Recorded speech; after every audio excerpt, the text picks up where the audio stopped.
ما اولا تشکر میکنیم به آقای محمد جان که حاضر شدند دارند صحبت میکنند از نام مذهبی ماتوریدی. لیکن مشکلی کجاست؟ ما داریم میگیم مذهب ماتوریدی مذهبی باطل است، مذهبی کفری است. در اساسی کی ما این سخن میکنیم؟ در اساس قرآن و سنت، فهم سلف و در اساس عقیده ابو حنیفه. ابو حنیفه عقیدهشون میگوید که ماتوریدی گمراه است، ماتوریدی مذهبی باطل است. شما میگویید نه ماتوریدی خوب است. ما گفتیم موضوع الله در بالا بودنش، شما گفتید که ما الله در بالای آسمان بودنش را اثبات میکنیم و میگوییم که الله در بالای عرش است، با این ان خلقی، از خلقش جدا است. الله اکبر. این عقیده اهل سنت است. بله عقیده اهل سنت است.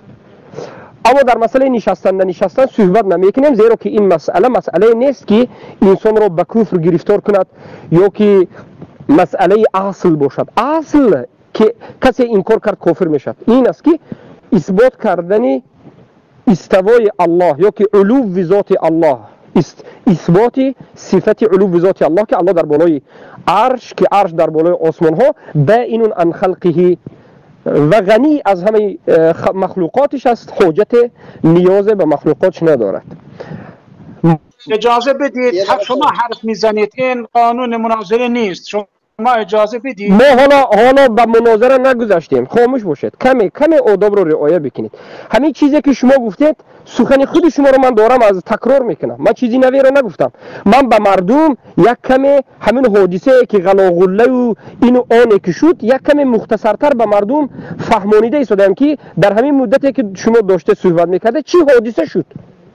حادثه رو من مختصرا میگم. چرا این میگه که این آداب مناظره نه؟ حالا ما به مناظره وارد نشدیم. حالا انکنون نقطه پیش از این که به مناظره داخل شویم، اول نقطه رو ما باید معین بکنیم. تحریر و محل نزاع میگن. شما با ما اتفاق دارید که الله در بالای عرش است، الله سبحانه و تعالی در بالای آسمان ها با این خلق است. ما به شما میگیم که جزاک الله خیر، بهترین است، این عقیده خوب است، ما به این عقیده مخالفت نداریم. و اما در بالای نشستن ابن تیمیه عبدالوهاب این موضوع رو به یک طرف گذارید. انا کنون میرویم و به شما میگویم که ما به شما میگیم که ابو منصور ماتریدی میگوید که الله سبحانه و تعالی در بالای عرش، در بالای آسمان، با اینون ان خلقه نیست.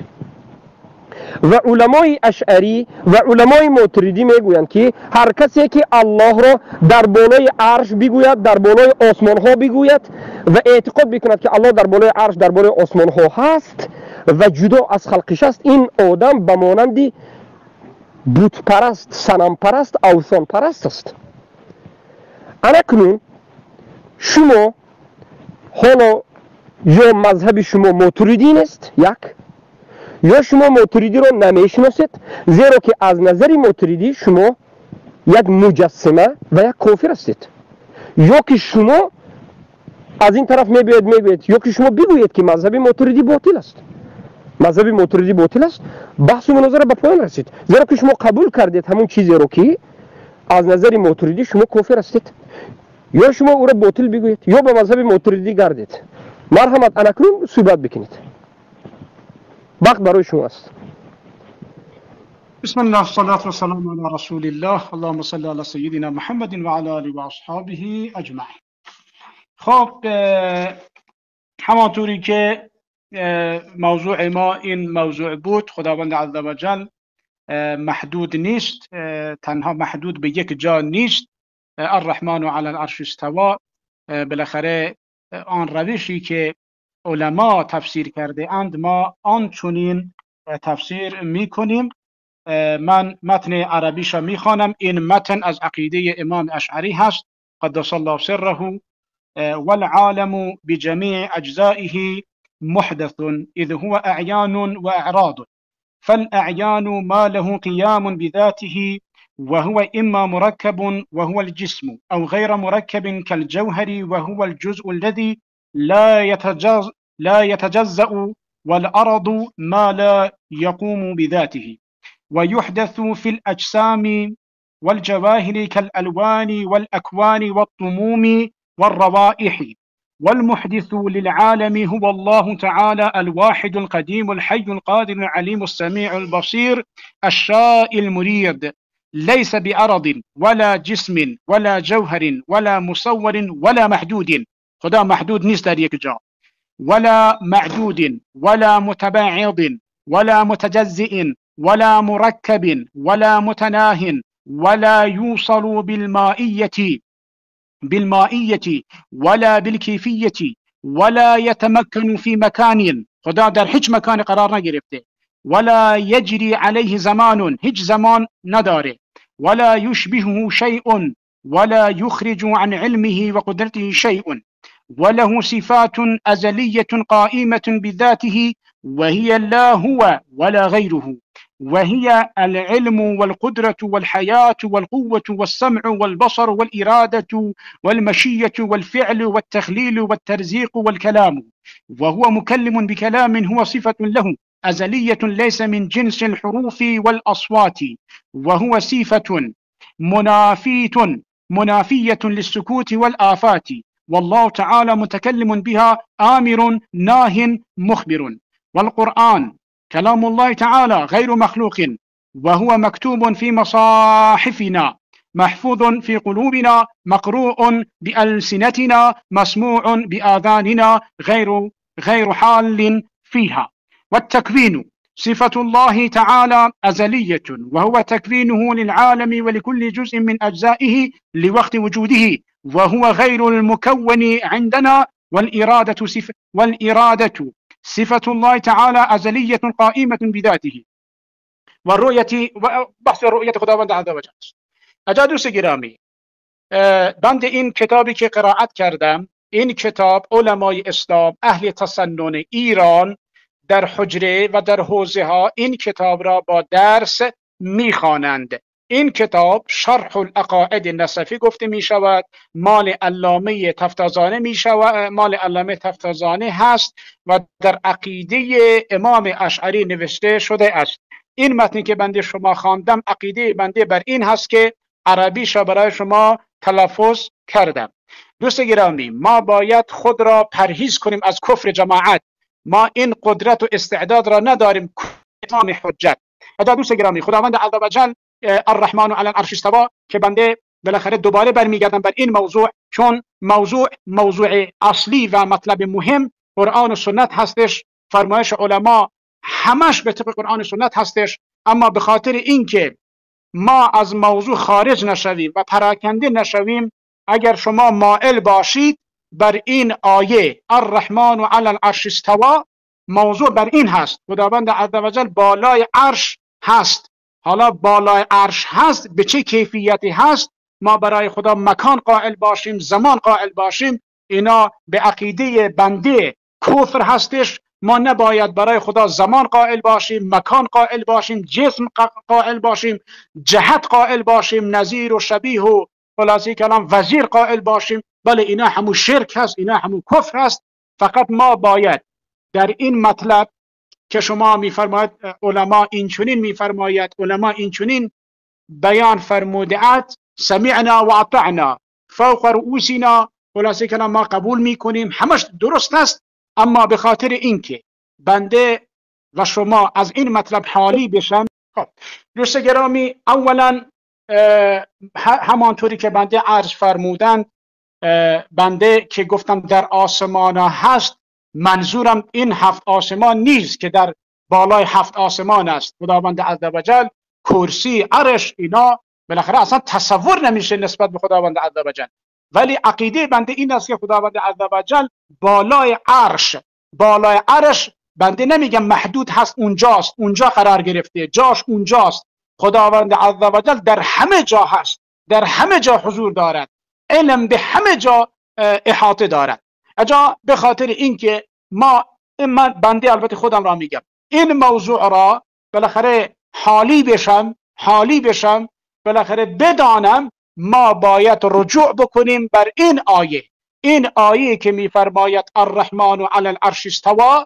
من خواهشمندم از شما بیاییم رجوع بکنیم به این آیه و این آیه را که محور موضوع ما بر این آیه هست یعنی موضوع برمیگرده بر این آیه. ما بیاییم این آیه الرحمن علی العرش استوى که کلام خداوند عز و جل هست، ما این آیه را بررسی کنیم به طبق مفسرین، علامه ابن کثیر، علامه رازی، علامه قرطبی، علامه علامه آلوسی، علامه خلاصه کلام علامه سیوطی در دل المنصور، یعنی اصلا الشیخ والعلامه وهب زحیلی رحمه الله تعالی عنهم اجمعین.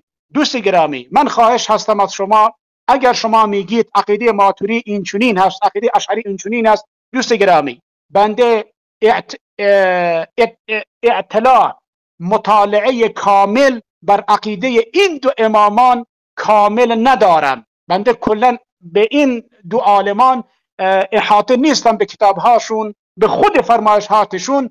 به خاطر این است که بنده تمنا میکنم از شما مطلبی که عرض می نمایید، خواهش میکنم از شما آیت قرآن برام ذکر بفرمایید، حدیث صحیح رسول اکرم علیه السلام با شماره بیان ذکر بفرمایید.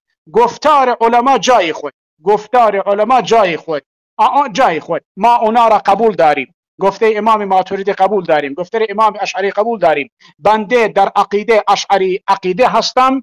امام اشعری هر عقیده داشته باشد بنده آن عقیده را دارم. در فقه بنده مذهب امام شافعی هستم. هرچه امام شافعی بیفرمه سمعنا و اطعنا در احکام و در شریعت.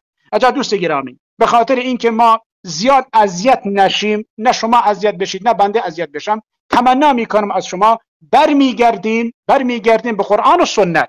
شما الان برام اثبات بکنید از قرآن و سنت که بنده خدای نکرده العیاذ بالله بنده کافر هستم، بنده بیدین هستم، بنده گمراه هستم، بنده مبتدعی هستم، بنده اهل بدعت هستم. به طبق قرآن قبل از اینکه موضوع را بعد از الرحمن علی العرش استوى بحث کنیم، لطفاً بحث الرحمن علی العرش را به طبق آیه و به طبق حدیث برام ثابت بفرمایید. ما موضوعای دیگر انشاءالله بحث میکنیم. السلام علیکم و رحمت الله.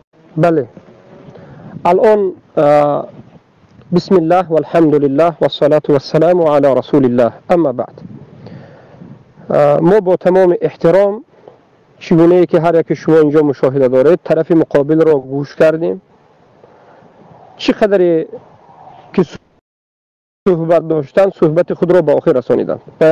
از ایشون هم خواهش میکنیم که به ما اجازه بدهند تا صحبت خود را به آخر برسانیم و به اون موضوعی که پیشنهاد کردند که در اساس قرآن و سنت صحبت بکنیم بیایم به همون موضوع داخل شویم. بله، ما راضی هستیم.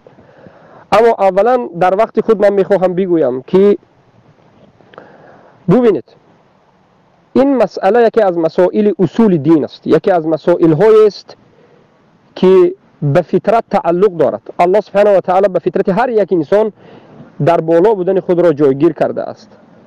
علامه امام الذهبی رحمه الله میگویند نه فقط به انسان ها، حتی الله به حیوان ها این علم را داده است که اونها میدانند که الله در بالاست. یعنی این مسائل نیست که بیایم از هر سو صحبت بکنیم. قرآن، سنت و سلف این امت برای این کافی هست، شافی هست. خیلی که خود شما همین چیز را از ما انتظاری یا خواهش کردید.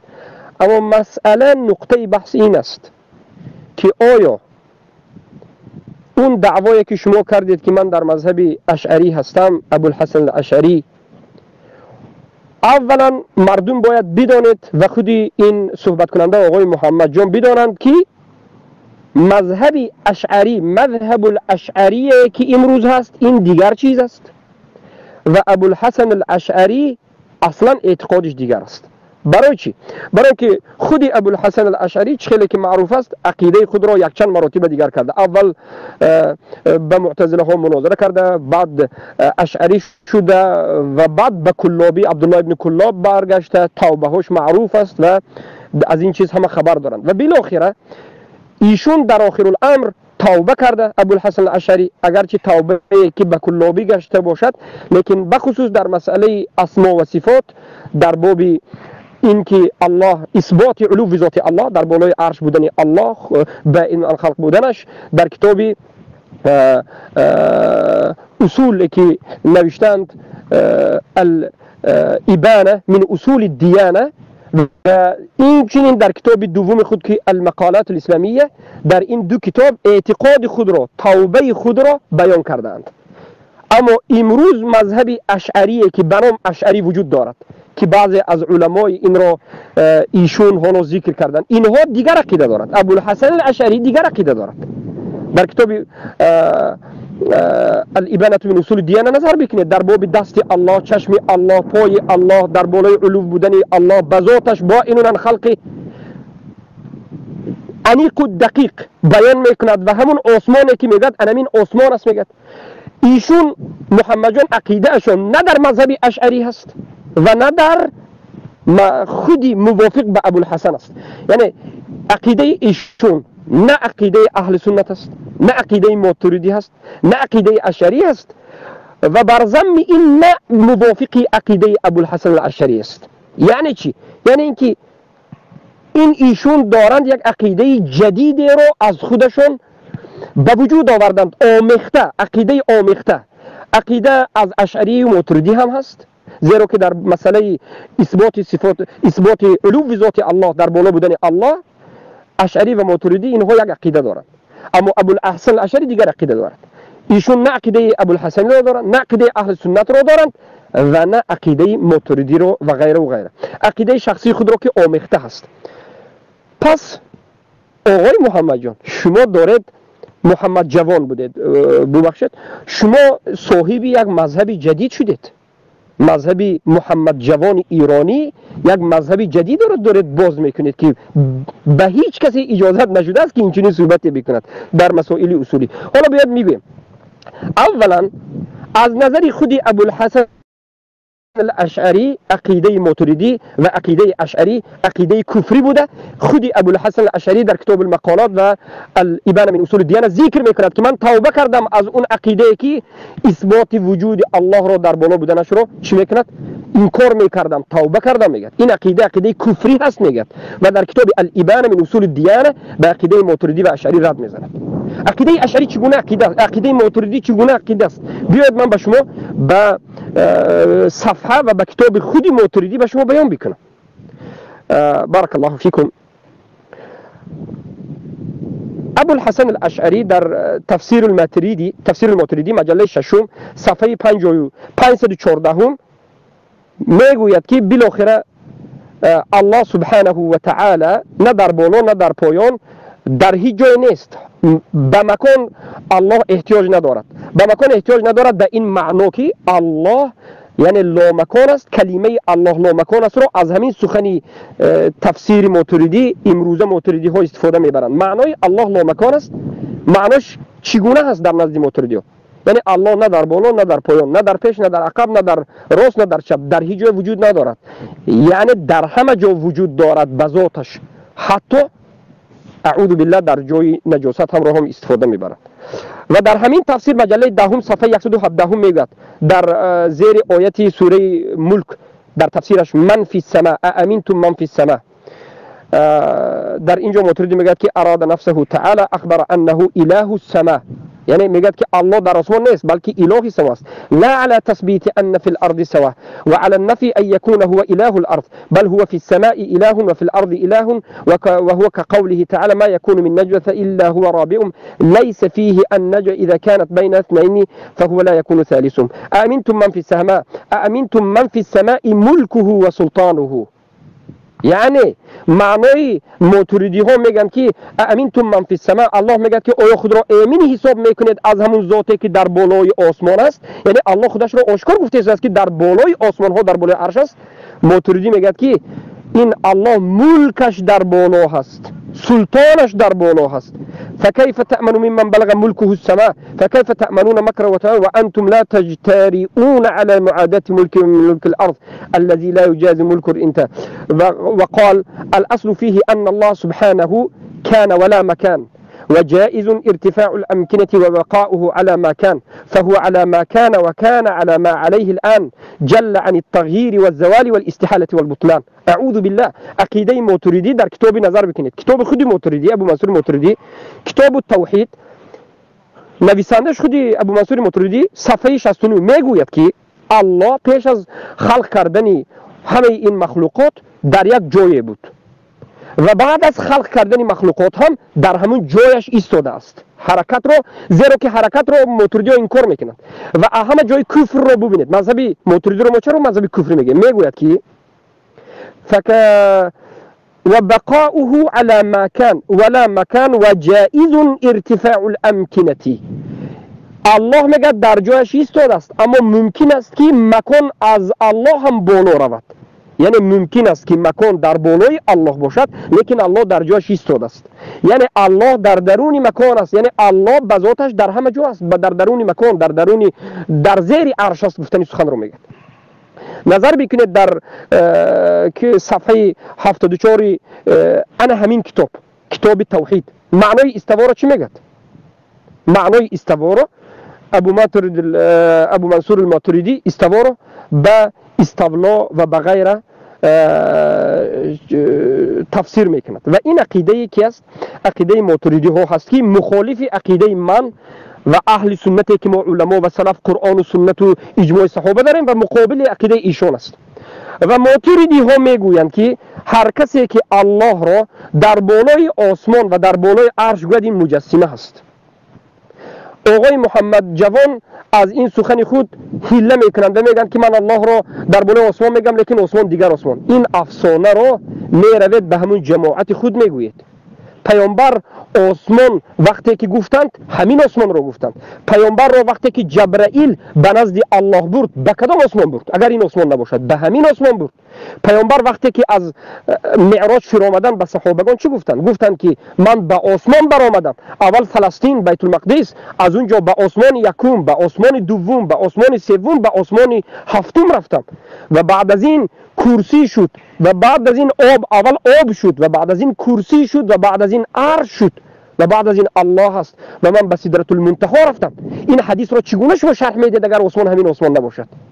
الله المستعان. پیامبر وقتی که آسمان میگفتن همین آسمان را میگفتن. در حدیث صحیحی که اومده است پیامبر صلی الله علیه و سلم گفتن که بین الارض و السماء الاولى 500 عام و بین السماء الاول و الثاني، هر یک آسمان گفتن در بالای همدیگر است طبقه به طبقه و بین هر یکی این 500 سالینه راه است. اگر شما بگویید که نه منظوری من این آسمان نیست دیگر آسمان است، این عقیده رو از کجا دریافتید؟ این عقیده بافته و ساخته خود شما هست. آیا مگر در دین جایز است که عقیده رو از پیش خود بافید؟ حالا که این مسئله است که پیامبر بیان کردند، پیامبر اشاره کردند، پیامبر برآمدند. شما چی ها میگویید؟ در دین الله مگر به علم و نصیحت کردن جزایش بد نیست که الله میگه و من تقول علینا بعض الاقاویل لاخذنا منه بالیمین. هر کسی که در حق ما سخنی را میگوید که ما نگفتیم، اعتقاد میکند که ما نگفتیم، حتما از پیشانیش میگیریم و جزای سختش میدیم. شما در دین الله یا به علم صحبت بکنید یا که صحبت نکنید، یا به علمونه برای به علم صحبت بکنید یا نکنید. زیرا که الله میگه ولا تقولوا علی الله ما لا تعلمون، نگوید در حق الله همون سخنی رو که نمیدونید. و ابن القیم الجوزی میگه به علمونه صحبت کردن در مسائل اصولی از گناه از شرک هم سخت‌تر و وزن‌تر است. این یک نصیحت برای شما هست. اما در مسئله ماتریدی و ابوالحسن الاشعری و ماتریدی ابوالحسن الاشعری رو به یک طرف میگذاریم. ابوالحسن الاشعری رحمه الله توبه کرده. مذهب اشعری و مذهب ماتریدی وقتی که نمیشناسید که این مذهب چگونه مذهب است و این مذهب وقتی که نمیدونید که اهل سنت امام احمد ابن حنبل را مجسمه میگویند، هر کسی که الله را در بالای عرش بودنش را اثبات کند این را مجسمه کفر میکند، پس چرا اومدید شما از مذهب ماتریدی میخواهید دفاع بکنید و میخواهید که شما یک مذهب جدید را بیان بکنید که این گویا که اهل سنت هم اهل سنت هستند، ماتریدی هم اهل سنت هستند؟ نه نه نه نه، هرگز. ولا تلبسوا الحق بالباطل، هرگز حق باطل در یک جا آمیخته نکنید. ما بدون یگان تحقیر، بدون یگان ما نگفتیم ماتریدی کی است و حکمش چی است و اینا رو به یک طرف گذارید، لیکن ما میگیم که اعتقادی که ابو منصور ماتریدی و ماتریدی های امروزه و اشعری دارد در این باب باطلی که به کفر درجهش رسیده است. و کفر رو کی گفته است؟ ما از علمایی که متقدمین هستند. ابن خزیمه در کتاب توحید میگوید من انکر ان الله سبحانه و تعالی فوق العرش فهو کافر. و من لم یکفره فهو کافر. هر کسی که انکار بکند که الله در بالای عرش است کافر است و هر کسی که همین گفته را دیده و دانسته تکفیر نکرد کافر است. شما میگید که من این کسی نیستم اون کسی نیستم، ما هم هیچ کسی نیستیم، ما هم هیچ بزرگی نداریم، ما هم خود را به یگان اعلان یگان بزرگی نکردیم، لیکن مذهب ما همون مذهبی که سلف داشتند. ندین و دین ما، دینداری ما همون دینی هست که در زمان سلف دین بود و هر چیزی که در زمان سلف دین نبود دین ما نیست. پس مشکلی شما همین است که آسمان رو گفتید این آسمان نیست، این بافته ساخته خود شما هست و این عقیده باطل است، خیلی خطرناک است. شما تعویل تحریف کردید، تغییر دادید، قبول نکردید احادیث و آیات رو. آمدن عیسی علیه السلام، عیسی از همین آسمان میآید، از زیر زمین نمیآید، پیامبر بر آمدنشون به آسمان و غیره. این مشکلی های خود را من میخوام اثبات بکنید. بعد از این گفتید الله در یک ما هم الله را وقتی که در بالای عرش است میگوییم، معنای ما این نیست که الله در بالای عرش فقط در یک مکان معین نیاز دارد. بالای عرش را خود علم الله میداند که چی بزرگی دارد، این چی بزرگی دارد. یک نقطه حدیث پیامبر رو میگم، به همین صحبت رو به پایان میرسونم برای اینکه تصور بکنیم. پیامبر میگن که همین زمین رو بگیرید، همین زمین و آسمان ها رو، 7 زمین و 7 آسمان رو بگیرید، به بالای کرسی پرتایید، به بالای کرسی اندازید، به مانند یک حلقه هست که به زمین میگذارید. اون یک حلقه رو به زمین گذارید، زمین و آسمان رو به بالای کرسی پرتایید گذارید، همچنین یک حلقه است. اگر کرسی رو بگیرید با این همه بزرگیش به بالای عرش گذارید، یک حلقه هست. الله رب العالمین چقدر بزرگ است. برای همین فقط ما اعتقاد ما همین است که الله در بالای عرش است. تمام. الله همین قدر به ما خبر داد. هر چیزی که الله اثبات کرد اثبات میکنیم، زیاده روی نمیکنیم. اینجا هستیم چیزی که هست دلیل نباشد این غیبیات است، از غیبیات دیگر صحبت. خب بسم الله و صلات و سلام علی رسول الله. دوست گرامی، قبل از همه چیز بنده هم عقیده بنده این است، بنده منظور آخه ببینید، اگر انسان یک کلمه گفت بعدن اگر اصلاح بکند آن کلمه حذف می شود. اگر کسی گفت مثلا گفت خدا در العیاذ بالله حرفی گفت، صحبتی گفت، اما بعدن اصلاح کرد حرفی که سابق کرده تازه اون حذف می شود. شما هی حرف مرا تکرار میکنید، هی حرف مرا میگویید. دوست گرامی، بنده عقیده به عرش دارم، همونطوری که در تفسیر انوار القرآن دکتر عبدالرئیف مخلص حفظه الله ایشونم در زیر این آیه هرچی فرموده است بنده هم اون عقیده را دارم. ایشون میفرماید الرحمن علی العرش استوا، خدای رحمان بر عرش استوار یافت، یعنی بر عرش علو و ارتفاع یافت. علو و ارتفاعی که برای آن مثل و مانندی نیست. گفتنی است که ما به استوای حق تعالی بر عرش بنابر عقیده سلف صالح که ائمه چهارگان اهل سنت نیست از آن جمله اند ایمان داریم.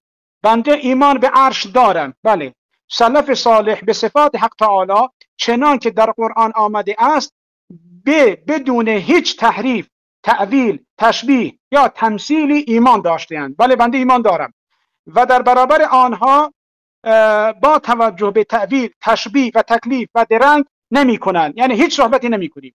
از امام مالک رحمت الله علیه پرسیدند که خدا چگونه بر عرش استوار یافت؟ گفت استوار معلوم است و درک کیفیت آن در حیطه عقل نیست و ایمان به آن واجب و سوال کردن از آن بدعت است. یادآور میشویم که قول صحیح درباره عرش و کرسی این است که عرش غیر از کرسی است. دوست گرامی، ببینید بنده عقیده به عرش دارم، عقیده به کرسی دارم. آسمانی که بنده عرض کردم آسمانی بود که رسول خدا صلی الله علیه و آله تشریف بردند. حضرت جبرئیل بله آنجا بودند، به سدرة المنتهی رسیدند. بنده عقیده دارم. بنده عقیده بر این دارم که حضرت عیسی از آسمان فرو می آید. حضرت عیسی زنده هست، از آسمان فرو می آید. ولی بنده این عقیده را ندارم خداوند عزوجل کجا قرار گرفته است، چگونه قرار گرفته است، حالاتش چگونه است، چه حالتی دارد. بنده در این مورد هیچ صحبتی ندارم، چون در این مورد بدعت هست. بنده خلاصه صحبتم این است که عقیده به عرش دارم، عقیده به کرسی دارم، ولی کیفیتش من نمیدانم. دوست گرامی، همانطوری که من عرض کردم، اگر بنده مطلبی گفتن، اگر اصلاح کردم، اون مطلب را بگذر، اون مطلب را حذف کن. تازه نگویید. شما میگویید خدا در آسمان های غیر از آسمان دنیا و اینا. بنده صحبت خود را اصلاح می نمایم. اگر کسی صحبت را اصلاح کرد، شما حرفی که قبلا زده حذف بفرمایید، حساب نکنید. بنده در مورد الله سبحانه و تعالی این نکته را به شما عرض می نمایم. بنده عقیده به این دارم که الله سبحانه و تعالی تنها هست. این عقیده من این است. بسم الله الرحمن الرحیم. قل هو الله احد الله الصمد لم یلد ولم یولد ولم یکن له کفوا احد. این عقیده بنده است. بعدش هم برای شما عرض می نمایم خداوند عز و جل حالا که بالا، این که مثلا ما دستمون بالا میگیریم، خب ظاهرا میگن الله سبحانه و تعالی بالا هست، علو هست و زمین نیست، علو هست، بالا هست. حالا دوست گرامی، حالا من نمیدانم، خداوند عز و جل عقیده به عرش دارم، عقیده به کرسی دارم، ولی نمیگم که خدا بالای عرش قرار گرفته است. برای خدای نکرده مکانی یا چیزی قرار بدم. بنده توبه میکنم از این که خدای نکرده بحث الله سبحانه و تعالی اگر بگم مکان یا معین یا زمان یا چیزی، ولی بنده همانطوری که در این تفسیر بنده اشاره بهش کردم، بنده عقیده به عرش دارم، بنده عقیده به کرسی دارم، عقیده به این دارم. آسمانی که حضرت عیسی از آن میآید همین آسمان است، همین آسمان است که حضرت رسول رفته سدرة المنتهی. بله، بنده عقیده به این دارم، این عقیده بنده هست. همانطوری که برای شما عرض کردم، اگر بنده صحبتی قبلا داشتم گفتم بالای آسمان است، الان من اصلاح کردم حرف بنده را، این را قبول بفرمایید. اصلاحش کردم. بنده عقیده به عرش دارم، عقیده به کرسی دارم. بالاخره این مطلب اینجا بالاخره بنده زیاد بر این بحث نمی کنم. اگه شما بله یک با موضوع دیگر را بله موضوع دیگر رو صحبت میکنیم، زیرا شما صحبت قسم دو رو کردید، من هم میکنم نوبت خود را بعد از این با موضوع دیگر شروع میکنیم انشالله. لیکن حالا یک سوال خیلی مختصری به شما دارم، این است که شما چی میگویید که شما گفتید اعتقاد دارم به عرش، به آسمانی، همین آسمان، به کرسی. سوال این است که آیا شما اعتقاد جازم دارید که الله به ذاتش در بالای عرش با این از خلقش است، جدا از خلقش است؟ البته الله احتیاج نیازمندی نه به عرش و نه به دیگر از مخلوقات ندارد، نیازمندی ندارد. لیکن الله آیا در بالای عرش به این مقصد که از همه چیز بالا هست یا نیست؟ بفرمایید مختصر، ها یا نه؟ ببینید زیرا صحبت شما دو نمود از اینجا بیرون شد. دوست گرامی، بنده به هیچ عنوان بنده نمیتوانم بگویم خدا بالای عرش قرار گرفته است. بنده اینا نمیگویم. خداوند عز و جل یعنی صحبتی که بنده اینجا عرض می نمایم، این صحبت بنده عقیده خود بنده هست، عقیده علمای اسلام نیست، عقیده علمای اهل تصوف نیست. این عقیده بنده با شما عرض می نمایم. بله، بنده عقیده به این دارم خداوند عز و جل علو هست، بالا هست، از عرش و کرسی همه چیز بالاتر هست، از تمام مخلوقات بالاتر هست و جزء مخلوقات نیست، جزء مخلوقات نیست، خارج از مخلوقات است خداوند عز و جل. بله، لیکن چرا شما باز تکرار میکنید که من الله را در بالای عرش اثبات کرده نمیتونم؟ چرا این سخن رو میگید؟ مقصد ببینید مقصد چی است؟ مقصد از در بالای عرش گفتن الله مقصد این نیست که الله نیازمند به عرش است. از همه مخلوقات بالاترین الله، بزرگترین و از همه بالاترینش عرش است و الله در بالای عرش است، به این معنا که الله از همه چیز بالا هست و جدا از مخلوقات است. اینو دارم. بله عقیده بنده این است. بهترین عقیده است. ببینید عقیده شما خوب است، لیکن من از شما خواهش میکنم عقیده زیبای پاک خود را با جمله نازیبا و نامفهوم و جمله اون مشابهاتی که دارد و با جمله که مردم را در بالای شما یک تشکیک تردید به وجود می آورد. شما وقتی که میگید که اما اثبات کردن نمیتونن در بالای عرش و غیره، من حالا فهمیدم که شما یک چیز رو اثبات کرده نمیتونه، نشستن الله در بالای عرش رو خیلی که در اولی موضوع گفتید مقصد شما همین است، یعنی در این موضوع نمیخواید صحبت بکنید یا که این رو اثبات کرده نمیتونید، اما الله رو در بالای عرش به این معنا که از همه چیز بالا هست دارید اثبات میکنید. بله درست است باری تعالی. تمام. بله شما که فرمودید بله کاملا درست است. بله. معنی که شما گفتید بله الله تعالی از همه چیز بالاتر هست، بزرگتر هست، عظیمتر هست. بله بر این لفظ بله بنده کاملا بر این قول بر این اعتقاد هست. بله بهترین. پس از شما با تمام احترام خواهش میکنیم که جمله متردد هست، جمله که مردم میشود که به معنای خیلی غلط بفهمند و سبب گمراهی مردم شد استفاده نبرید.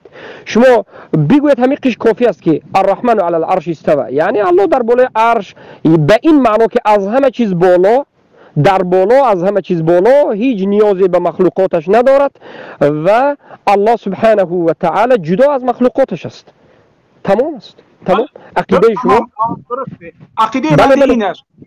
تمام بهترین. ببینید الان به من یک کمی صحبت میتید، من هم طولانی نمیخوام صحبت بکنم، مختصرا به شما میگم که انا همین عقیده که هر کسی عقیده بکند که الرحمن علی العرش استوى، الله در بالای عرش استوا هست، خیلی که ایشون سخن امام مالک را آوردن که استوا معلوم است. معلوم چی؟ یعنی معناش معلوم است در زبان عربی. ابن عباس رضی الله عنه امک بچه رسول الله که پیامبر صلی الله علیه و در حقش گفتن اللهم علمه التأویل و اللهم فقهه فی الدین و علمه التأویل، یعنی علمای یک متبحر مفسر صحابگان گفتن که استوا معناش چیست در زبان عربی؟ علا و ارتفع و سعد و استقر. این کلمه چهار معنا دارد و این رو شاگردی ابن عباس رضی الله عنه نیز گفتند، امام النافع، امام مجاهد، اینا همش مفسرین همین رو گفتند. معناش چی است؟ معنای استوا این است که الله الرحمن علی العرش استوى، علی یعنی بالا هست، بالا برآمده است، بالا است. علی و ارتفع بالا برآمده است و سعد بالا است، بالا برآمده است و استقر و استقرار گرفته است. حالا یک خطاگی نقطه مهمی رو من میخوام اینجا ذکر بکنم، این به ایشون محمد جوان دخل ندارد.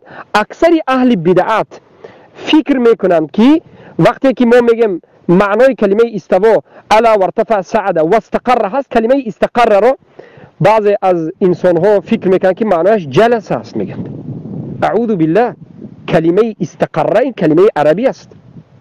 استقر یستقر، استقرار از ثلاثی مزید است، این به معنای جلسه نیست. نظر بکنید به تمام لغت عربی در نزد ما وجود دارد. استقر یعنی استقرار چیست؟ میگن ثبوت الشیء علی ما هو علیه، ثابت بودن یک چیز در یک حالت همیشگی، نشستن گفتن گپ نه. معنای استقر در حق الله همین است که الله همیشه در بالای مخلوقاتش است. الله همیشه در بالای مخلوقاتش است. الله هرگز به درون مخلوقاتش، به درون انسان، به درون چیزی نمی درآید. پس اینجا سوال می شود که اگر معنایش الله همیشه در بالای آسمان ثابت باشد، استقر ثبوتش علی ما هو علیه باشد، پس نازل شوی الله در یک شب، صفت نزولی که در حدیث آمده ان الله ینزل فی ثلث الليل الاخر، به این چگونه جواب میگیم؟ علمای اهل سلف صالح گفتند که اثبات میکنیم که الله در سه یک آخری شب، سه قسم آخری شب بر آسمان دنیا نازل میشود، اما عرش از الله خالی نیست. چگونه؟ ما به چگونگی و چخل بودن یک صفت الله داخل نمیشیم. این را کیفیت میگن. چخلی که خودی محمد جوان گفتند. عقیده اهل سنت همین است که ما هم هرگز نگفتیم و نمیگوییم و انکار میکنیم گویندگان را که نازل شدن الله چخل است یا که استوا کردن الله سعد علی و ارتفع، چخل الله برآمد، قدم زده برآمد یا یگون دیگر خیلی برآمد. در این مسئله سوال کردن کیفیتی در نمود کیفیت سوال کردن، یعنی چگونه بودن صفت الله سوال کردن بدعت است و کیفیت به سخن کردن زلالت است به هر کسی که کیفیت الله صفاتش گفته می رود به کفر می برد. کفر است. برای همین ما میگوییم الله در بالای عرش است به این معنی که از همه چیز بالا هست. صفت علو ذات میگن. ما سه صفت علو داریم: علو ذات، علو القهر، علو القدر همیشه. اما چگونگی، کیفیت، چون و چرا رو ما نمیدانیم، برای که این غیب است. الله به ما خبر نداد. الله به ما خبر داد که من در بالای آسمان ها، در بالای کرسی، در بالای همه چیز بالا هستم. اما چگونه در بالای آسمان است، چخیل به بالای عرش است، یا چخیل نازل می شود، چخیل می خندد، دستش چخیل است، چشمش چخیل است، پایش چخیل است، ما هرگز صحبت نمی کنیم. این مجسمه ها هستند که صفات های الله را در کیفیت صحبت می کنند و به مخلوقات تشبیه می دهند. اعوذ بالله من ذلك. ما صفت رو ثابت میکنیم، معنای هر یک صفت الله معنی دارد میگیم، اما کیفیت و چگونگیش رو صحبت نمیکنیم و ما این اعتقاد داریم. بله. شکر خدا. الحمدلله این مطلب روشن شد. الحمدلله این روشن شد. اگر مطلب دیگر با عرض معذرت، با تمام احترام محمد جوان، از شما من میخوام در بالای یک موضوع باید کمی روشنایی با هم داشته باشیم. اگر اجازت بدهید میشه که صحبت بکنیم کمی؟ بله بفرمایید. بله. حالا ما اتفاق کردیم که الله سبحانه و تعالی در بالای عرش، در بالای همه چیز. عقیده اهل سنت معروف است، سوال کردن در چگونگیش بدعت است. عقیده اهل سنت و جماعت است. اما در دوام همین مسئله یک عقیده اهل سنت دیگر دارد. همین مسئله به همین پایان نمی‌یابد. دوام این مسئله همین است که نظر بکند به علمای سلف. ابو زرعة الرازی وفات کننده 266 هجری، ابو حاتم الرازی وفات کننده 274 هجری، حرب ابن اسماعیل کرمانی در کتاب السنه، احمد ابن حنبل، ابو حنیفه رحمه الله در کتاب اوسطی که دو شاگردش، یکیش پسرش حماد عن ابی حنیفه ذکر میکرد، یکیش البلخی از شاگرد ابو حنیفه بلخی ذکر میکند. و این چنین من معذرت خواهی میکنم بعضی از کتاب های فقط سلف رو ذکر کردم تا که بفهمید که سلف چی گفتن در این موضوع. همون موضوعی که حالا کمی اختلاف وجود دارد بین ما و شما، شاید نفهمیدیم، حالا کمی اجازه بدید. اینجا با دیگر از علمای سلف خیلی زیادن. ما گفتیم کتاب الرد على الجهمیه ابو عثمان بن سعید المنصور الدارمی، ابو عثمان بن سعید ابو منصور عثمان بن سعید الدارمی رحمه الله الرد على الجهمیه. و این چنین ابن خزیمه در کتاب التوحید. اینها همه علماهای متقدمین. الاجری در کتاب الشریعه. اینها همه علماهای سلف هستند، علماهای سلف. الطبری و غیره. الطبری در کتاب التبصیر فی معالم الدین ذکر میکنند که به اجماع همه صحابگان، تابعین و تبع التابعین، اعتقاد ما اهل سنت همین است که میگن هر کسی که در بالا بودن الله را، در بالای عرش بودن الله را انکار کرد و بعد از این باز اضافه کرد که الله در همه جا هست به ذاتش، این کفر صریح، کفر اکبری آشکار است. و هر کسی که همچنین عقیده را انکار نکند، کفر نداند، باطل نداند و انکار نکند، خودش به کفر واقع شده است. نظر بکنید بخصوص ابن خزیمه کتاب التوحید در باب اثبات عرش الله. دوست گرامی یک دقیقه نه ببینید، شما الله سبحانه و تعالی را که ما عرض کردیم خدا را شما محدود به یک جا نکنید. الله سبحانه و تعالی محدود بر بالای، ما گفتیم بالای عرش، بالای کرسی، منظور عظمت و بزرگی الله سبحانه و تعالی است. و معنا این نیست که خدا یعنی خودش نیست، یعنی خودی الله. ببینید نه انا که صحبت رو دیگر کرد. یعنی بذاتش خودی الله، بذاتش خودش در کجا است؟ در بالای عرش است یا نیست؟ یا در همه جا است؟ شما اگر بگید الله سبحانه و تعالی در بالای عرش قرار گرفته است، شما الله را محدود بر یک جا می کنید. نه نه نه نه نه، ما باری دیگر میگیم ما به الله یگان مکان محدد رو ندادیم. ما گفتیم الله به ذاتش از همه چیز بالا هست. برای چی میدونید؟ برای که پیامبر صلی الله علیه و آله صبر بکنید، صبر بکنید، سببش رو بگم. برای که پیامبر صلی الله علیه و آله در حدیث صحیح میگن که این زمین هفتگانه و این آسمان هفتگانه، اراضین سبع و سماوات سبع، در نزد الله به مانند یک چیز خیلی هم کوچک است که مطویتون بیمینه. روز قیامت الله به دستش به یمین میگد، همین مغجیم میکند، یک قبضه میکند میپرتد. الله سبحانه و تعالی اینقدر بزرگ است. عرش هم در نزد الله کوچک است، الله بزرگ است. منظور دست الله نیست. این عقیده باطل شما است. حالا به دست ما دست دارد میگیم.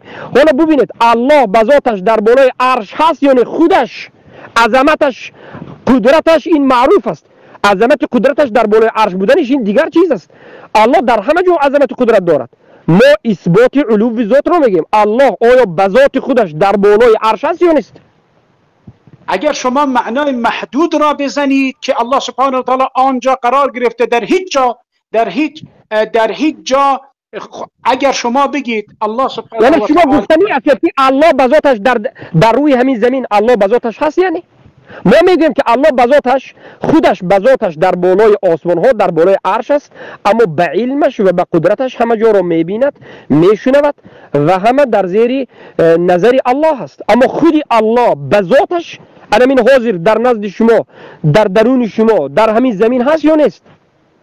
نیست. الله در بالای عرش است و به علمش و به قدرتش همراه ما رو میبیند و میشنود. الان دوست گرامی، نحن اقرب الیه من حبل الورید.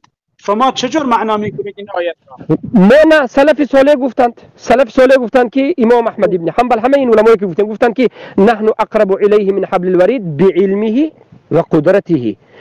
ما به شما از رگ دلهای شما نزدیک هستیم یا رگ گردنهای شما به علمش و به قدرتش، نه خودش، نه اینکه خودش در درون من باشد. الله خودش در درون من نیست، اعوذ بالله. درست، این درست است، درست. نه من شما رو نفهمیدم. شما دارید یک مرتبه اینجوری میگید. من حالا حس میکنم که تدلیس دارید میگید. میگید الله دست ندارد. چل دست ندارد؟ الله در قرآن وقتی میگه که دست دارم. حالا خیر مسئله دست این پیش از مسئله دست بیاد اول اثبات علو ذات الله کنید. ما گفتیم که الله به ذاتش در بالای عرش است. الله دیده میشود یا نمیشود؟ الله دیده میشود یا نمیشود در روز قیامت و در درون جنت؟ بله دیده می شود. این عقیده هست. بله دیده می شود الله سبحانه و تعالی. تمام. دیده می شود الله سبحانه و تعالی در جنت دیده می شود. دوست گرامی، بله. دست الله سبحانه و تعالی دست ندارد، پا ندارد. العیاذ بالله، پناه به ذات الله سبحانه. پس حدیثی صحیح که امام مسلم روایت کردند، حدیث صحیح که از انس بن مالک رضی الله عنه در صحیح مسلم آمده است. در این مسئله چی میگه؟ که میگن پیامبر صلی الله علیه و سلم ان الله یضع رجله او قدمه على النار فيقول امتلأت. الله قدمش رو، این روایت رجلش رو و قدمش رو، پایش رو و قدمش رو به درون دوزخ میگذارد. جهنم میگوید که پر شدم امتلأت، و بعد از این میگیرد. حدیث صحیح است. همه علما این را اثبات کردن. ابوالحسن الاشعری میگه که این صحیح است و ما اثبات میکنیم بدون کیفیت. چگونگی قدم الله را نمیدونیم. دوست گرامی، عقیده این چهار، شما فقط این چهار، امام ماتریدی، امام اشعری، امام حنفی، امام مالک، امام شافعی، امام حنبلی، این 6 نفر در کجا گفته اند الله العیاذ بالله دست دارد، پا دارد؟ در کجا گفته است؟ تمام. اولا به این 4 امام هر دوی این ماتریدی اشعری را پیوست نکنید، زیرا که اینها سلف نیستند. 4 امام سلفی صالح هستند. این 2 نفر عصری 4 هستند، عصری 4 و 5 هستند، عصری 4 هستند. ببین در عصری 4 وفات کردند. شما ندانسته شدید که سلف کی است و غیر سلف کی است. اولا مشکلی این است، ما سلف از سخنش میگیریم. پیامبر گفتن سخن سلف بگیرید.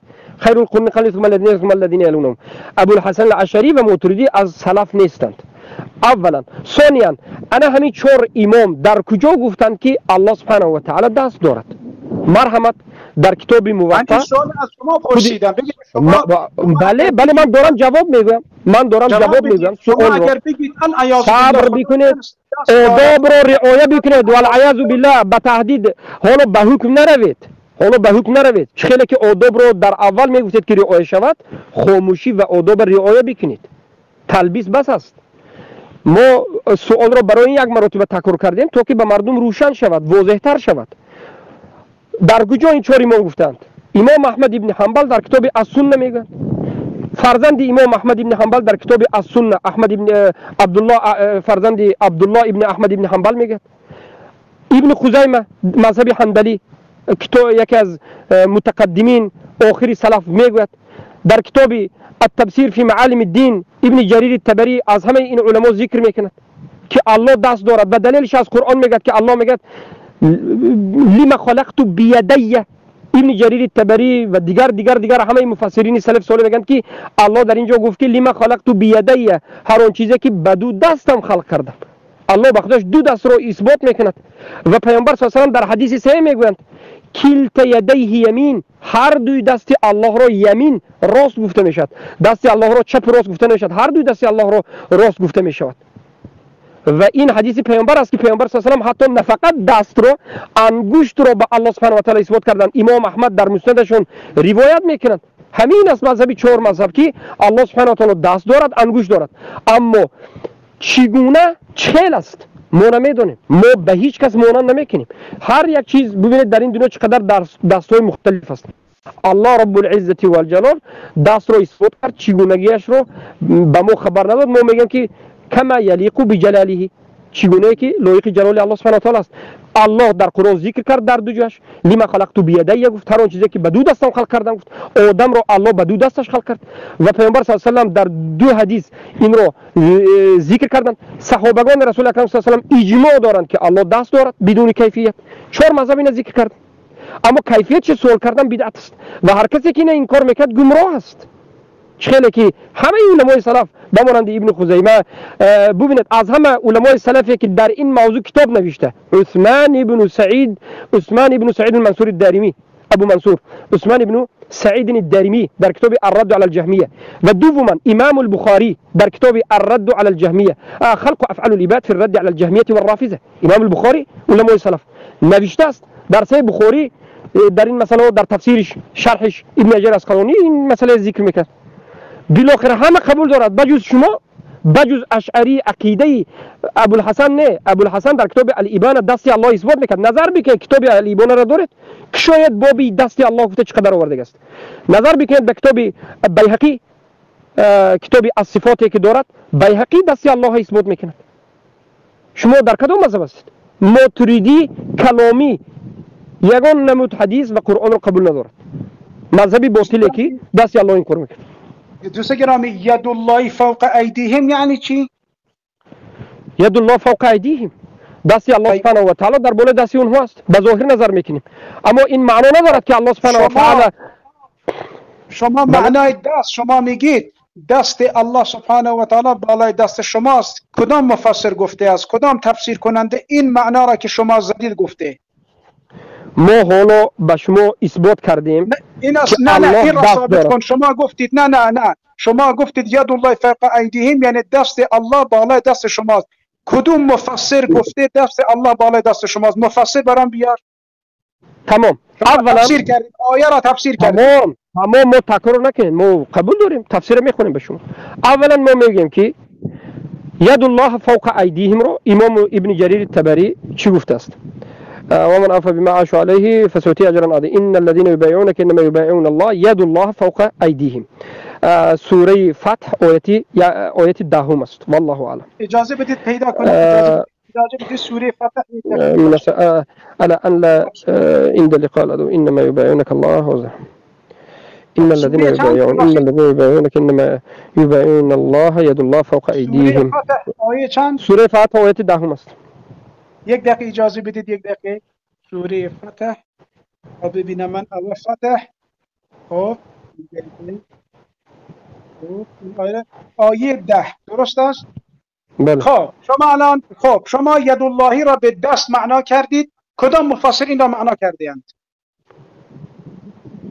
ما به این آیت دست الله را اثبات نکردیم، به دیگر آیت اثبات کردیم. نه دست نه شما نه شما باید این پاسخ را بدهید. شما گفتید دست الله بالای دست شماست. کدام مفسر فرموده اند ید الله یعنی دست الله بالای دست شماست؟ ببینید ما اول گفتیم که اثبات دست الله سبحانه و تعالی را، صفت یدین الله را ما در اساس دیگر آیت، در اساس دیگر احادیث ذکر کردیم و این آیت را وقتی که شما سوال کردید ترجمه تحت لفظی کردیم که این آیت را ما همچون حجت اثبات دست نآوردیم. این آیت به موضوع ما ربط ندارد، برای که ما دیگر آیت را آوردیم. اگر شما بخواهید که دست الله را برای اثبات کردن کدام آیت را آوردیم، آیتی که ما گفتیم لما خلقت بیدی رو به مرا نظر بکن. اما در بالای این آیت علما صحبت های زیاد دارند. بله علما هستند که به ظاهرش میگن. خود ابن جریر طبری میگه که این آیت را علما دو نمود تفسیر کردند. یک نمود ظاهر است، دوم نمود قوت گفتند. برای همین ما وقتی که دست الله را اثبات کردیم این آیت را ذکر نکردیم. من دیگر آیت را ذکر کردم، این آیت را ذکر نکردم. این آیت را همچون شبه شما ذکر کردید به من. این آیت اگر معناش را علما بگن که معناش دیگر است هیچ ممکن ندارد. من اما آیتی که من ذکر کردم و ما خلقت بیدی گفتم. دوستان گرامی ببینید، شما اولا تفسیر ابن کثیر نگاه کنید، تفسیر علامه امام شوکانی نگاه کنید، تفسیر المنیر علامه وهب زحیلی نگاه کنید. دوستان گرامی اون معنایی که شما زدید درست نبود، از خودتون زدید. شما از خودتون زدید. بیا من الان با این خیل باشد من ببینم. تمام اگر اینجوری که بدون احترام و بدون ادب دارد صحبت میکنید احتیاط باشید که بی ادبی خوب نیست. من بار دیگر به علمی به خود شما صحبت میکنم و میگویم که وقتی که من صفت دست الله را اثبات کردم این آیت را نآوردم.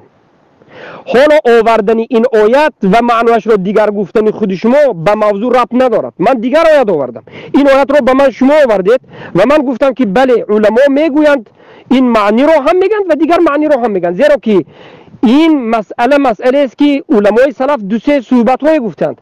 اما آیتی که من برای اثبات دست الله آوردم دیگر آیت بود. همه شاهدن که من این آیت را همچون حجت نآوردم. برای همین از موضوع بیرون نشو. از موضوع بیرون نشوید. از موضوع بیرون شدن این باطل است. آیتی که من آوردم بیا به همون آیت نظر میکنیم. الان همون آیتی که من حجت آوردم لما خلقت بیدی. شما ببینید شما اصرار معذرت میخوام، البته بنده بی ادبی نکردم به شما.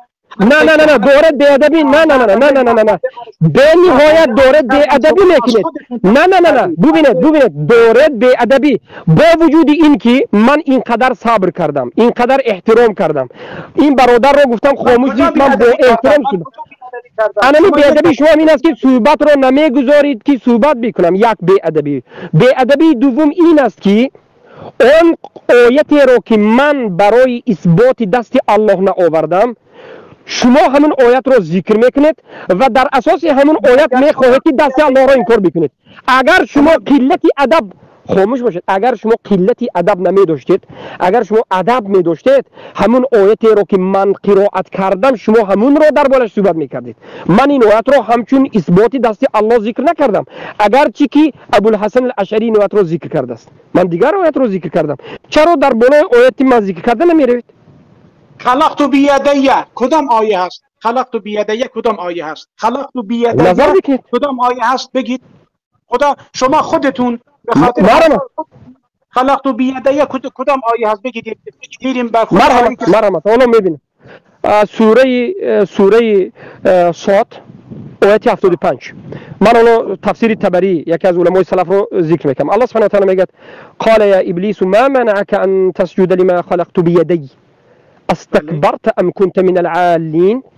قول في تعويل قوله تعالى قال يا ابليس ويتمجن بالاخره يقول تعالى ذكره قال الله لابليس اذ لم يسجد لادم وخالف امره يا ابليس ما منعك ان تسجد يقول اي شيء منعك من السجود. الله به شیطان میگه که تو را چی من کرد که سجده بکنی؟ لما خلقت بيدي. در اینجا ابن جریر میگه که یقول الله میگه لخلق یدی، هر آن چیزی که خلق کردم به دستم. يخبر سبحانه وتعالى ذكره بذلك أنه خلق آدم بيديه. ابن جرير تبری میگن که الله در این آیت خبر میدهد که الله آدم را بدو دستش خلق کرده است. انه خلق آدم بيده. كما حدثنا ابن المثنى قال حدثنا محمد بن جعفر قال حدثنا شعبة قال أخبرني عباد إلى آخره. قال سمعت مجاهدا يحدث عبد الله بن عمر قال خلق الله أربعة بيديه. الله چهار چیز را به دستش خلق کرده است: العرش و عدن و القلم و آدم. عرش و عدن، جنت عدن و قلم و آدم رو. ثم قال لكل شيء كن فكان. و بعد از اینکه چهار چیز رو به دستش خلق کرد، باقی مانده چیزها رو الله گفت که کن بشو فکن و بشد. و قوله استكبرت يقول لابلیس تعظمت عن السجود لآدم تمام. انا میگم پس ما همین آیت رو ذکر کردیم، سوره فتح آیتی در رو ذکر نکردیم، برای که ما میدونیم که در بالای این آیت بعضی از شبهات رو اهل بدعت و ضلالت میآورند. برای همین ما او آیت رو ذکر نکردیم، آیتی واضح و محکمات رو ذکر کردیم. اما چخیلی که الله میگوید اهل زیغ، کسایی که در قلب مریضی دارند، آیتی محکمات رو میمونند به متشابهات میرند. مرحمت سوره صاد آیت 75 ابن جریر تبری آشکار یدی گفته است، دو دست یدیه. مرحمت اگر شما تفسیر ابن جریر تبری داشته باشید خود شما قرائت بکنید، هر کسی که اینجا پایان هست قرائت بکند، مشکلی نداره. دوست گرامی ببینید، شما گفتید آیه چند است؟ بفرمایید. حالا آیه چند است؟ ما چند مراتب را شما بگید. کتاب آوردم، کتاب بنده کتاب آوردم. شما سوره صاد آیه 75. خب شما فرمایشاتون ادامه بدید، بنده گوش میدم تا پیدا کنم. شما گفتید همین آیت رو کدام مفسرین دست گفته است. من سوره این صاد آیت 75 رو باز کردم و تفسیر ابن جریر تبری رو به شما قرائت کردم. مرحمت که یدی آمده است، یگان اینجا این کار نیست. اگر لازم باشد دیگر تفسیرها رو من به شما گشته و برگشته میخونم، یگان مشکلی ندارد. اما اگر مثلا من میگم کسانی که میگن خداوند دست دارد، آیا مشابه به مخلوقات نمیشود؟ تشبیه به مخلوقات نمیشود؟ سوال خوب است. احسنتم، سوال خوب است. بله سوال خوب است. به سوی جسم. سوال شما رو درک کردم. هر کسی که اثبات کردن صفات دست الله یا دیگر صفات ذاتی الله دو نمود است. هر کسی که دست الله را اثبات کند و چگونگی دست را اثبات کند، گوید که دست الله به مانند دست انسان ها است، انگشتاش به مانند دست انگشت ها است، استخوان دارد، گوشت دارد، این چنین صحبت بکند، این مجسمه هست و این به کفر واقع شده است.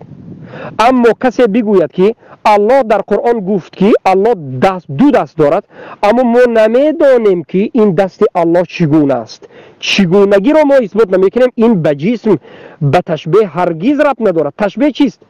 تشبیه مانند کردنی الله سبحانه و تعالی به یگان مخلوقاتش ما مانند نمیکنیم، مانند کردن رو کفر میدونیم، ما اثبات میکنیم. من تفسیری وسیط رو میخونم. در تفسیر الوسیط در زیر همین آیت مفسرین میگن که قال یا ابلیس ما منعك ان تسجد لما خلقت بيدي و مذهب السلف في مثل هذا التعبير. مذهب سلف در مثل این چنین تعبیر ان الید همانو که دست، ید مفرده او غیر مفرده. دست وقتی که در قرآن مفرد به صیغه ید یعنی یک دست، یا که مفرده غیر مفرده جمع بیدیه بدو دست می آید. اذا وصف الله سبحانه و تعالی بها ذاته، اذا وصف الله سبحانه و تعالی بها ذاته فهي ثابته له. زمانی که الله همین صفت ید رو همچون وصف خودش در قرآن ذکر میکند، به ذاتش وصف میکند، پس این صفت به الله ثابت است على وجه الذي يليق بكماله. انا اینجا نقطه مهم، به همون وجهی که لایق به کمال الله است. یعنی ما این صفت رو تشبیه نمیدیم، بلکه میدیم که الله اعلم چگونه بدنش رو الله میداند، فقط الله دست دارد، تمام. مع تنزیه سبحانه و تعالی عن مشابهته للحوادث. ما وقتی که این صفت دست رو به الله اثبات میکنیم همچون صفت، در همین عین وقت ما تشبیه دادن الله به مخلوقات رو، یعنی چگونگی دست الله به مانند دست مخلوقات است یا نیست رو انکار میکنیم، تشبیه نمیکنیم دست الله رو. دست به الله اثبات کردیم اما چگونگیش تشبیه انکار میکنیم. و مذهب الخلفی، مذهبی خلف، حالا ما مذهبی سلف رو گفتیم، انا کن مذهبی خلف میگیم. مذهبی خلف بعد از سلف اومده ها، اینا کی هستند؟ اشعری و معترضین گمراه ها میگن که تأویل الید بالقدرت او النعمه، کلمه ید رو اینها مذهب الخلف تعویل میکنند به قدرت و به نعمت و تسنیت فی یدی لتأکید دل على مزید قدرت. درسته بنده بر این عقیده هستم. این مذهبی سلف نیست، این مذهبی خلف است. گفته شدن مفسرین نظر بکید به تفسیری وسیط. مذهبی خلف و مذهبی باطل است. گفته شدن پیامبر مگر نگفتن که به مذهبی صحابگان تابعین تبع تابعین پیوند چنگ بزنید؟ شما چنگی که زدید به مذهب. دوست گرامی معذرت میخوام این عقیده ماتریدی و اشعری بود، درسته؟ گفت ید به معنای قدرت و مجاز هستش، قدرت و نعمت و ایناست، درسته؟ این نه عقیده ببینید، بله ببینید، عقیده ماتریدی بود و عقیده مذهبی اشعری بود. خودی ابوالحسن الاشعری در کتاب الابانه من اصول الدیانه باب اثبات ید دارد. ابوالحسن الاشعری توبه کرده و ید الله، انگشت الله اثبات میکند. خواهش میکنم کتاب باز کنید، کتاب ابوالحسن الاشعری باز بکنید برادرها طالب علم ها. همین کتاب حالا من در کوچه هستم، در پارک، در یک بیرون، در دستم نه کتاب است نه چیزی است. هر کسی که دارد همین کتاب خواهش میکنم رسم بگیرید، سخن ابوالحسن الاشعری از کتاب الابانه من اصول الدیانه باب الید رو گذارید اینجا رسمش رو تا که ایشون ببینن. زیرا که امام اشعری میفرماید، امام اشعری چی فرموده است؟ امام اشعری فرمایش ابوالحسن الاشعری فرموده است که ما دست، کلمه یدی که در قرآن آمده است اثبات میکنیم که الله دست دارد اما کیفیت و چگونگیش رو نمیدونیم. ما تعویل کرده معنای ید رو قدرت و قوت نمیگوییم. میگید در کتاب، آدرس کتاب کدام بود ببخشید؟ الابانه من اصول الدیانه. یک دقیقه ببخشید من یادداشت کنم، یک دقیقه ببخشید. آدرس کتاب، صفحه را یاد داری؟ صفحه؟ نه صفحه رو یاد ندارم. طبعه ها مختلف است، طبعه ها مختلف است. خب باشه، نام کتاب الابانه من اصول الدیانه. الابانه من اصول الدیانه. برادرها که اینجا طالب علم هستین خواهش میکنم همین کتاب برادر ابو عبدالرحمن ببینید، اسکرین شات کنید بیاد، من خودم اونو میبینم. اونو من خودم به شما ارسال میکنم کتاب رو. حالا یک لحظه. الابانه من اصول دیانه، درسته؟ بله. بس اونجا امام اشعری فرمودن ما اعتقاد به ید داریم ولی کیفیتش رو نمیدانیم، درسته؟ بله درسته. اینجا این کتاب درباره اسما و بسیارتر درباره صفات است. همه صفات هایی که مذهب اشعری ها امروزه مذهب اشعری و همه صفات هایی که مذهب ماتریدی ها و خود ابو منصور ماتریدی تعویل میکند و به الله اثبات نمیکند، ابوالحسن الاشعری همه این را رد میکند در همین کتاب و در کتاب دیگرش هم اینچنین.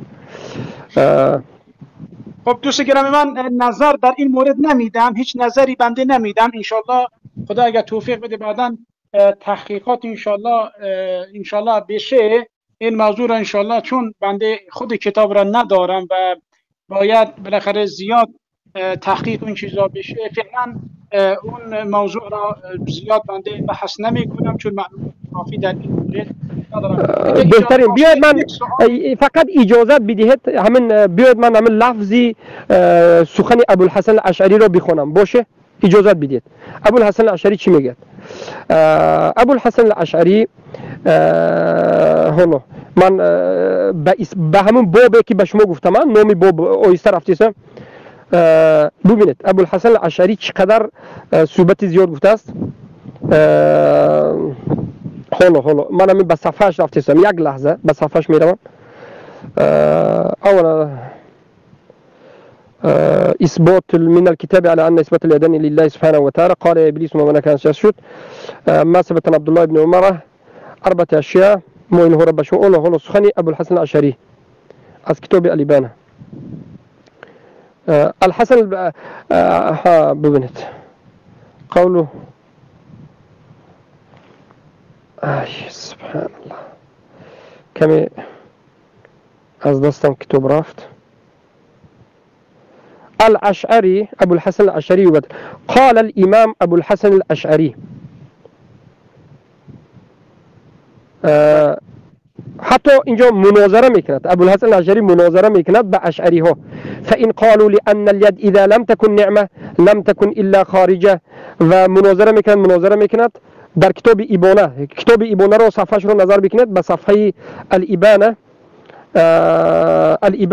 صفحه 135 چند صفحه 135 کتاب خود ابو الحسن الاشعری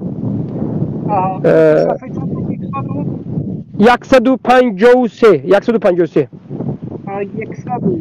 یعنی 153 بله 153 153 بله بله 150 بابو ببینید ابو الحسن الاشعری انا که کتاب دیگرش رو میگم مقالات الاسلامیین گفته کتاب دوم دارد با خودی همون ابو الحسن الاشعری در اینجا میگه باب قول المعتزله في وجه الله واختلفوا هل يقال لله وجه ام لا وهم 3 فرق فالفرقه الاولى منهم يزعمون ان لله وجها هو والقائل بهذا القول ابو الهذل يعني بمعتزله وراد میزند در مسئله وجه و اویست میرود با پایان و میگوید وقال في موضع آخر وقولهم في العين واليد وأجمعت المعتزلة بأسرها على إنكار العين واليد معتزله هستن أبو الحسن الأشعري میگوید که معتزله هستن که چشم الله عین و دست الله را انکار میکنند وافترقوا في ذلك على مقالتين و خودشان معتزله ها در بین همین انکار به دو قسم اختلاف شدند سبحان الله فمنهم من أنكر أن يقال لله يدان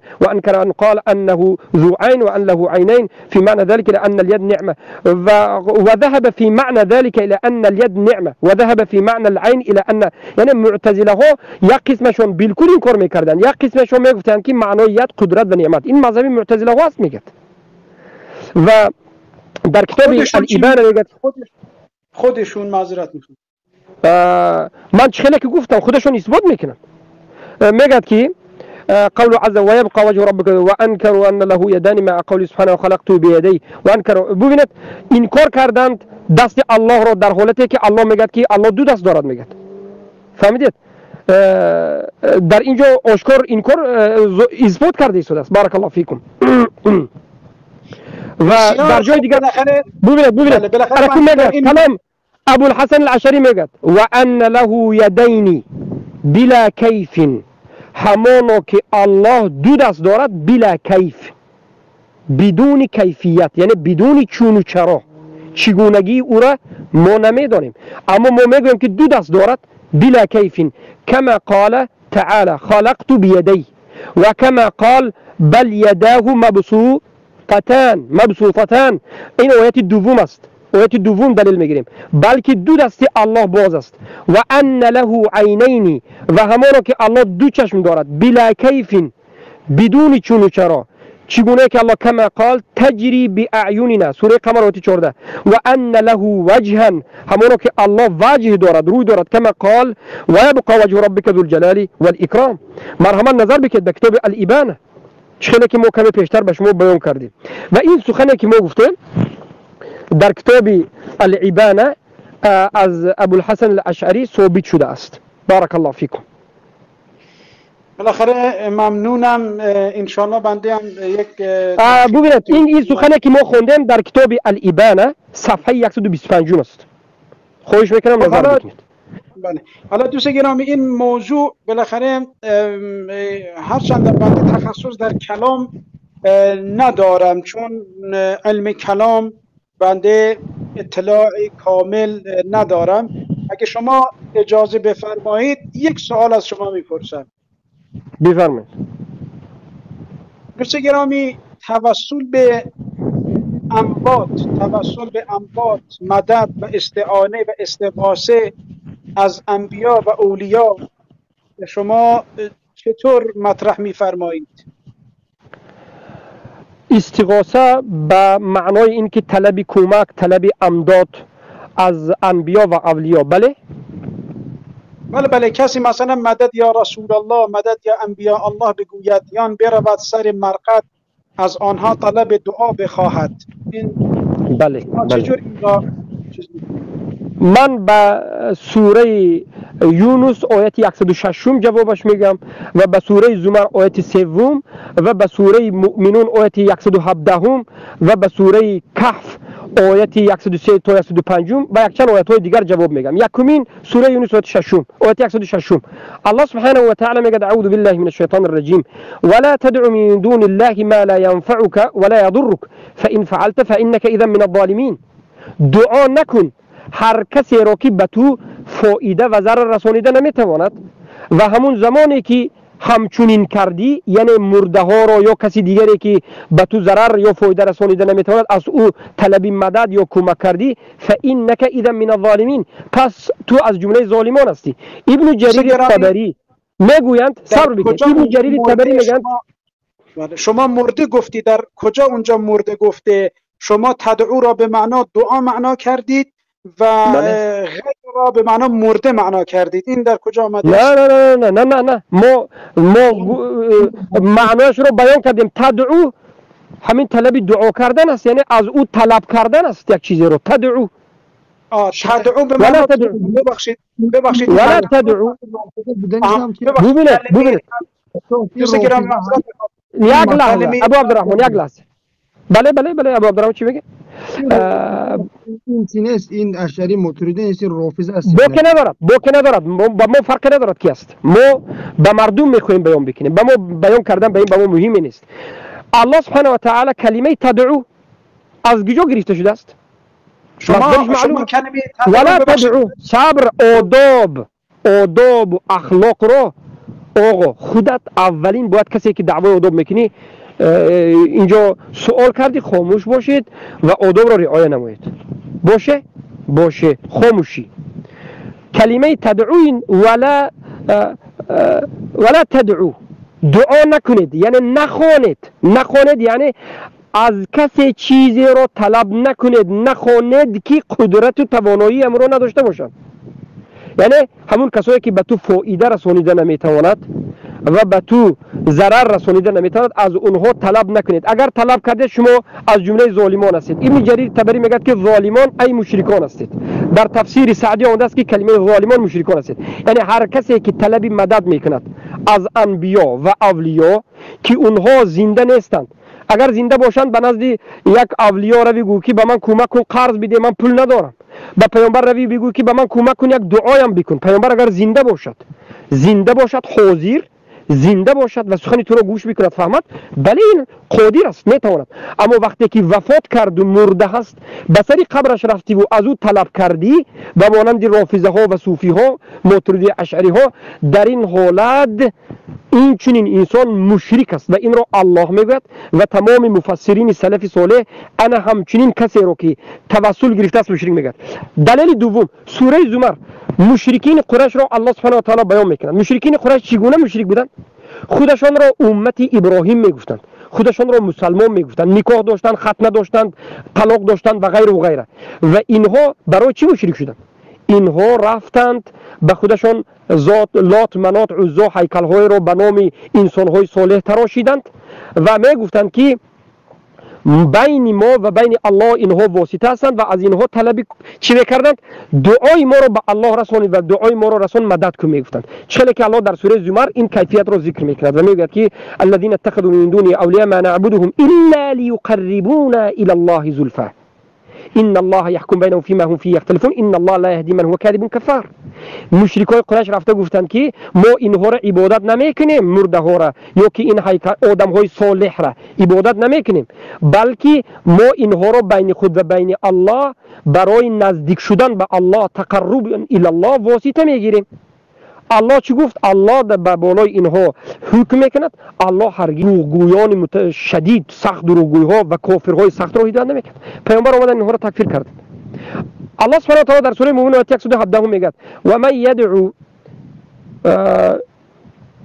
سوره مومنون آیه 117 چی است؟ و من یدعو مع الله الها آخر.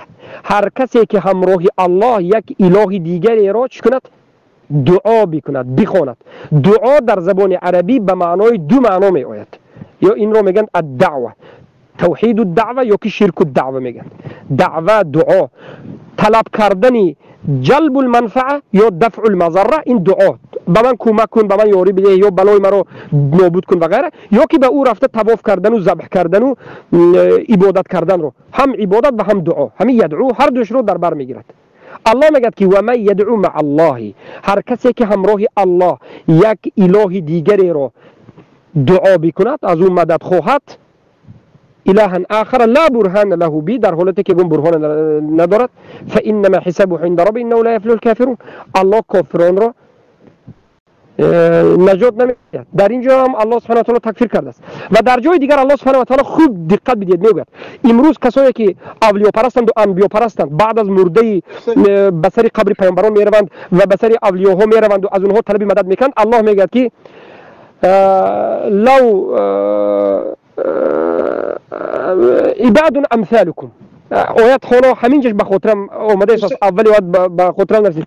عباد امثال لكم ان تدعوهم لا يستجاب لكم لا تسمعوا دعاءكم إن تدعوهم لا يسمعوا دعاءكم ولو سمعوا ما استجابوا لكم ويوم القيامة يكفرون بشرككم.